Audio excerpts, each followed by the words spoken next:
I divorced my husband because he cheated on me 3 years ago with my younger sister. They sent me an invitation to their wedding. My mother said she would attend, and I felt betrayed by her too. Then she said, "I'll do something fun, you just wait and see." I had a plan to punish the two of them.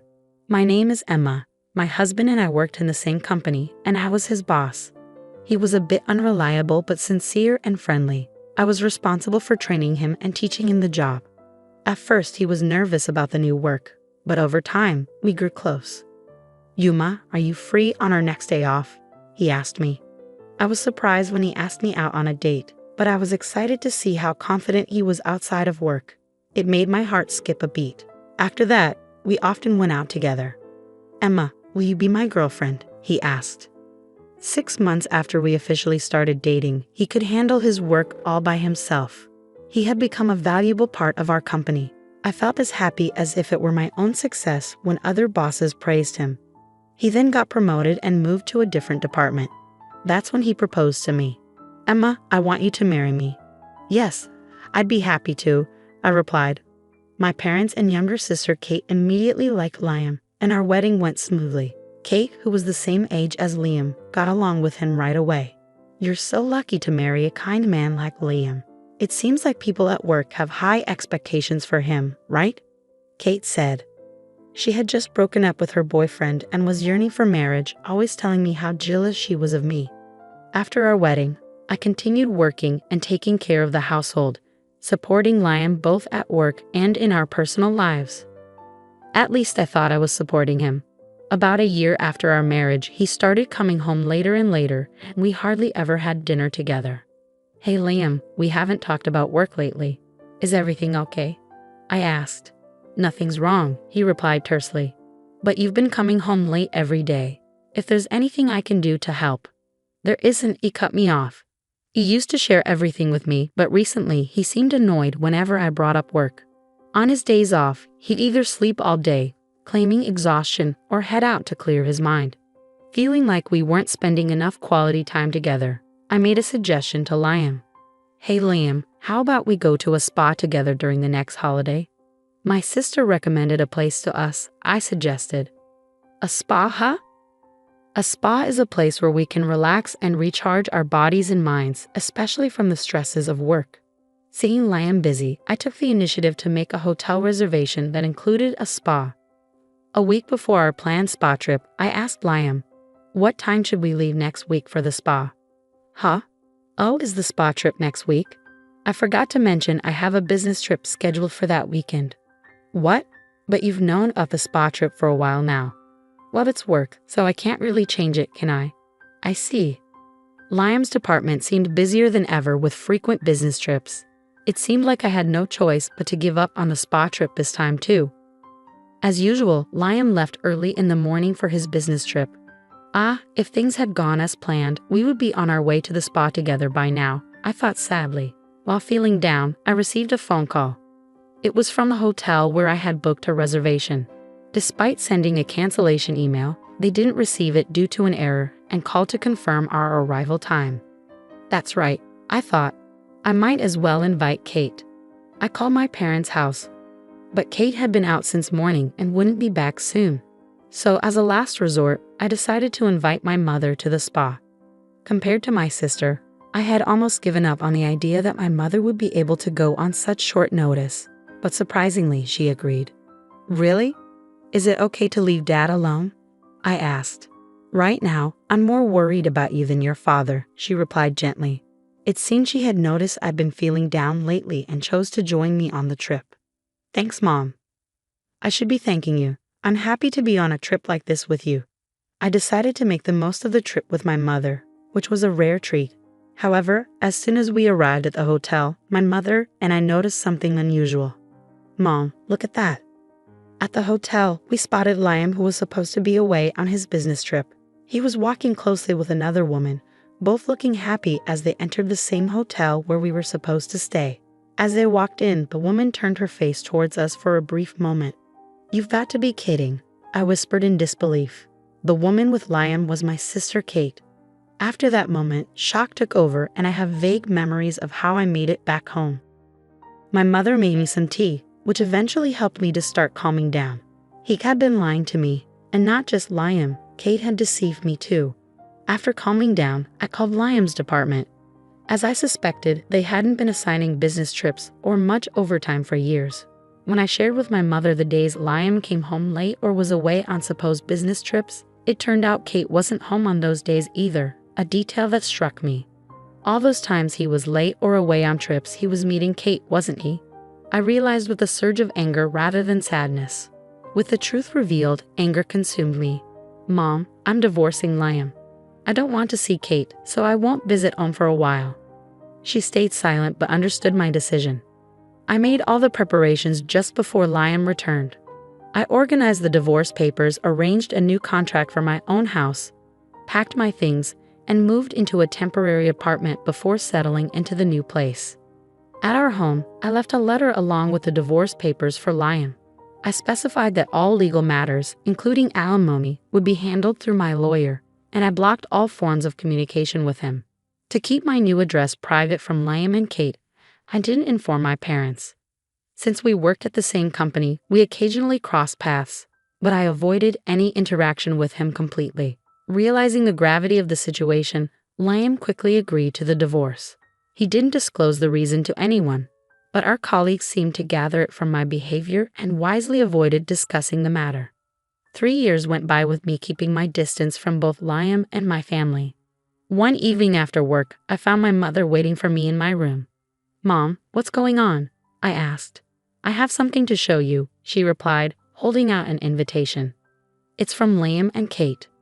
To my surprise, Kate had left our family home and moved in with Liam. I had considered the possibility they might marry, but I never expected them to actually have a wedding and invite our parents. "So, Mom, are you planning to go?" I asked her. "Of course I am," she answered firmly. I understood that I was the only one who still couldn't forgive them. It seemed they knew this, which was why they had only invited our parents to the wedding. Having distanced myself from Liam and my parents, I felt I had no right to object. Seeing my sadness, my mother smiled reassuringly and said, "Don't worry. I'm not going because I forgive them. Just wait and see." On the day of the wedding, my mother video called me. "I don't want to see their faces," I said, almost hanging up. But I remembered my mother's earlier words and stayed on the call. The screen displayed a slideshow that was being presented.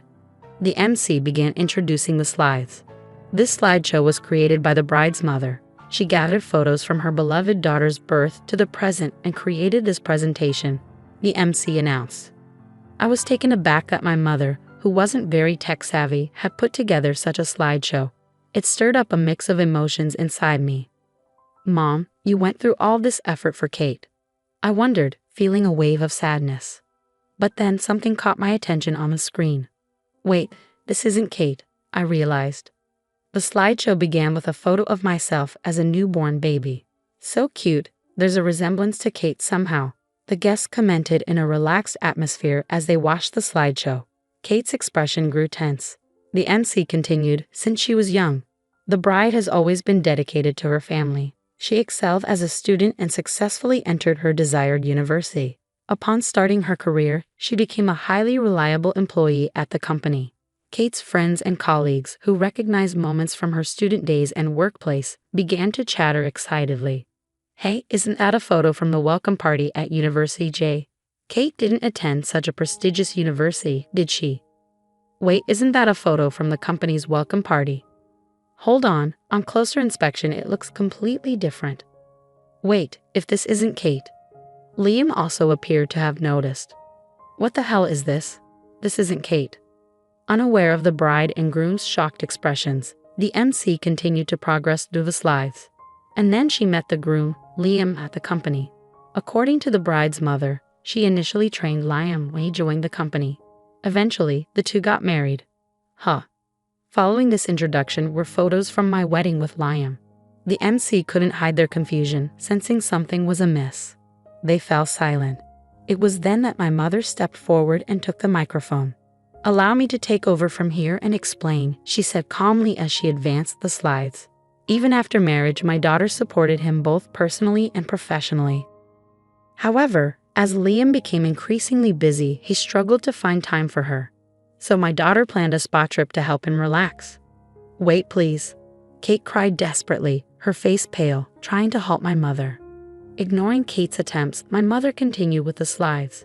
The next photo showed Liam and Kate entering the spa hotel together, looking very close. Finally, photos of the bride and groom appeared, and both the MC and the guests fell silent. Liam and Kate appeared even more pale. But Liam declined my daughter's spa trip invitation, citing a business trip he had to attend. He claimed it couldn't be helped due to work commitments. My daughter invited me instead, and it was during that trip that we discovered his affair. With those words, the room erupted into chatter and speculation prompted by my mother's revelation. Wait, an affair? And this wedding is for Kate and Liam. Could this wedding be based on their affair? But why would Kate's mother? To address the guests' inquiries, my mother continued in a measured tone. Liam swore to marry my beloved daughter Emma and promised to make her happy. Instead, he betrayed her by having an affair with her own sister, Kate. Mother, please stop. Today is supposed to be my wedding day. Can't you celebrate my happiness? Kate cried, pleading with our mother to halt. Ignoring Kate's pleas, my mother stared coldly at her and replied, I've always wanted you to be happy, but you were the one who shattered that first. Emma always considered not just herself, but the happiness of our family. What about you, Kate? Have you ever considered how much Emma would be hurt by your actions? Well, she always seems so content. It's not fair. So instead of being happy for your family, you just got jealous, huh? My mother-in-law retorted sharply. Mother-in-law, please stop. She's your precious daughter too, isn't she? Can't you celebrate our new beginning? Why are you doing this? Kate pleaded, clearly distressed. I can't accept someone as dishonest as you into our family. Today's ceremony made that clear to me. If you truly wanted to start anew with Kate, why didn't you invite a single person from your own company? If you're going to have such a grand wedding, shouldn't you apologize to Emma? It's selfish to invite me and her father without making any effort like that. But Emma has been ignoring me all this time, Liam protested. Of course she has, after what you've done. It's only natural, my mother-in-law replied firmly. But that's all in the past now, isn't it? Do you think her wounds will heal in just 3 years? And do you think you can regain our trust in such a short time? Don't be ridiculous. My mother's voice echoed angrily as she and my father left the wedding venue. I could hear her speaking through the phone. Did you see that, Emma? She asked. Yes, I replied. I'm sorry for bringing up painful things. I couldn't stand seeing those two act as if nothing happened, she explained. No, thank you. I feel relieved. It's like you said everything I wanted to say, I admitted. That's right, Emma. You always keep everything to yourself. I thought it was too kind of you not to tell your colleagues the reason for your divorce. Later, my mother sent me a recording of her conversation with Liam from the wedding. Indeed, as she had said, time doesn't easily heal such wounds. Moreover, Liam showed no signs of remorse, dismissing it all as a thing of the past. I decided to enact my revenge by exposing Liam during a company presentation. I signed up quickly when I saw he was scheduled to speak and soon found myself in a conference room. When it was Liam's turn, his supervisor, unaware of his remarriage, commented, Liam, you seem even more motivated today, freshly married. Yes, I'm dedicated to doing my best for my family, he replied cheerfully. He must have known I was present, but that only fueled my determination. I played the recorded audio I received from my mother. The room was startled by the sudden noise from the recording. As they learned about his affair with my sister during our marriage, accusations started flying. Liam, didn't you claim the divorce was due to different values? I couldn't help but burst into laughter. Oh really? Did you say something like that? Well, I can't comprehend a value system that includes cheating with your wife's own sister. I apologize for bringing personal matters into this important internal presentation. As of today, I have decided to resign. I have endured this because I value this company, but I cannot continue working alongside him any longer. Just as I prepared to leave, the board members intervened to halt my departure. Wait a moment, Emma. You're a crucial asset to our company. If anyone should leave, it should be Liam. Huh? But I was considered to have a promising future here. We held high hopes for you in the past, but recently your attire has been less formal and you seem less focused. It appears you have lost the problem-solving abilities you once demonstrated. We don't have the same expectations for you as before." Kate, who had always been inept at housework and had done little even while living with our parents, became a full-time housewife after marrying Liam. Apparently, she left most of the household chores for him to handle. Without my advice to guide him through work challenges, Liam began causing more problems. Word of his affair with his wife's sister spread throughout the company, damaging his reputation. During a board meeting, it was decided that I would stay with the company while Liam would be transferred to a remote location with the expectation of eventual layoff. Kate, who had been enjoying a comfortable life as a housewife on Liam's earnings, quickly abandoned him upon discovering the affair and moved on to another man. Unfortunately for her, the new man turned out to be a typical freeloader burdened with debt. Now she is struggling, working 2 jobs day and night to make ends meet. As they say, what goes around comes around. When you do wrong, it eventually catches up with you. Watching Liam and Kate face the consequences of their actions, I finally felt ready to begin a new chapter in my life.